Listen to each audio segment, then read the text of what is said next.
Wisal Amasung Dafan Yengbiyu Suba Hadith Allah Rasul Sallallahu Alaihi Wasallam na Haibiram Kana agumana kabar amat tawrabadi Mahaki damakta Sabigani Allah na yum amat jannat Kana agumana mayat pa irubirabadi Mamala pokpada ngairiba angangumna Gunadagi singani Kana agumana mayat amagi Kafan fi pibirabadi Setpigani mahakpo Allah na jannat ki fizol Masala Mayat ka kwaidagi hena naknaba mari mata singnaw Mayat po iru zabibanaw kwaidagi hena fay Masala Atopa mising na iru bibiyay adung painamak Nupana nupabu amasung nupina nupibu iru bigatabani Loina na iru bibagay maruwayba niyam singad kupna kangba amasung Dindar oibadi tangay fade Masala Kanagum minupi amana mahaki siraba mapuro ibagi mamay yengbo Nupasing laitrabadi irubi amasung kafan set bibiyay Kariguma nupi sibo irabadi mapuro ibana masa sokpa yade Adumoy na mag fi matakta sokpa amasung zanaza hangbadi yawbiyay Masala Irubi matamda mayat ki masada karigumba asoiba maurabadi Kanada su haidogloidabani Allah na thokhandabasu oisan Kariguma mayat ki mamai mamsin khraba natraga atopa kiningai oiba fibam ama urabadi miyam da haidokpa jais natte Karigumba afaba khudam sing praman oina mamai nganba nok fetto ba sinachingba urabadi miyam da haidokpa fe Masala Mayat po gusal tawina bagidamakta ahan bada kangthon ama seng na chamthokani Mengkruk natraga agarbati tharaga ahumlak mangarag natraga taretlak maikai mari makta maikhu kahangani matungda mayat po kangthon aduda hifangani amasung matakta khara thaba natraga machu naiba chotlaba matungda hakchangi mami fawrak loidaba fi amana Khoidagi ku'u fawa kupthagani adugi matungda Masada setlamba mafising amasung Khudop khuzi gahari tawiz na chingbal punmak lo thokkan Masala Mayat pu gasal tawbiba matamda Kabarada thambagumna Awanglomda makok amasung kiblaromda mamay olhangatabani Karigumba khudong sadab layrabadi Kiblaram the mamai ondrabasu yai Masala Gusal tawgi niyam di asini ahan bada kutta moza haplaga leitum macha ahum natraga manga natraga taret na Tung thangba amang thong de napthokan Matangda ising hay tharga amang thong animak cham thok pigani Matangda mamai tabigani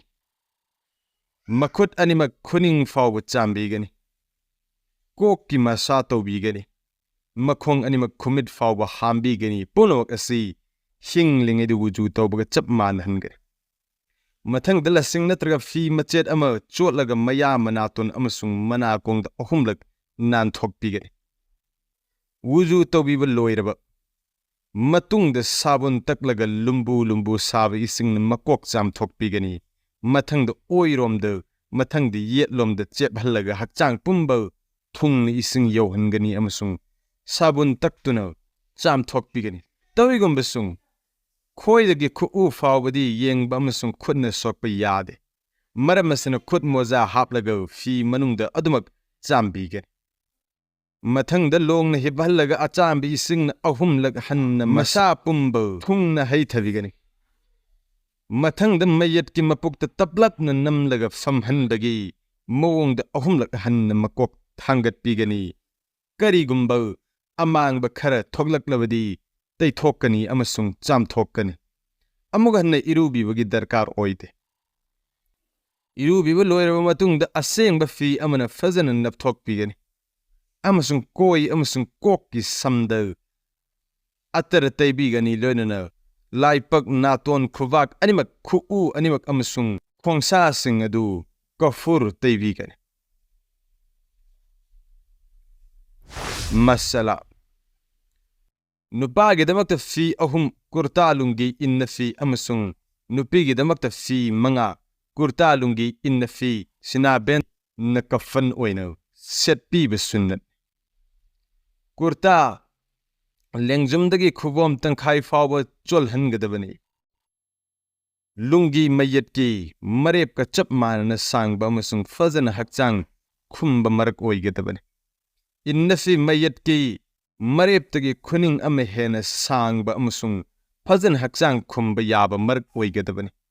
Sinaben sigrak tagi faigan fawa sangba amasung tabak ta fazana yomsin ba yaba oigadabani. Khudai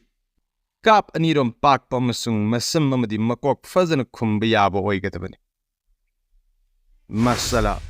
kafan singadu ahumlak mangarak natraga taretlak mengruk agarbati gi maikhu ka hallaba matungda set pigadabani. Kafan set pibaginiam ahan bada inna fi matangda lungi matangda kurta thaduna thamgani. Mayat pusallaga ahan bada kurta lit pigani. Mayat aduna nupi oirabadi masam singadu saruk ani thokna khaidok laga thabak ta thambigani. Matangda khudayna kok amasung samsing kup thabigani. Matangda lungi yomsin bigani. Ahan bada mayat ki oiromdagi matangda yetlomdagi yomsin gani. Matangda fi machet amamam kok amasung khong matonda amana khwangda punsin gani. Lambi lam khangda kafan haidoraktana bagidamakta.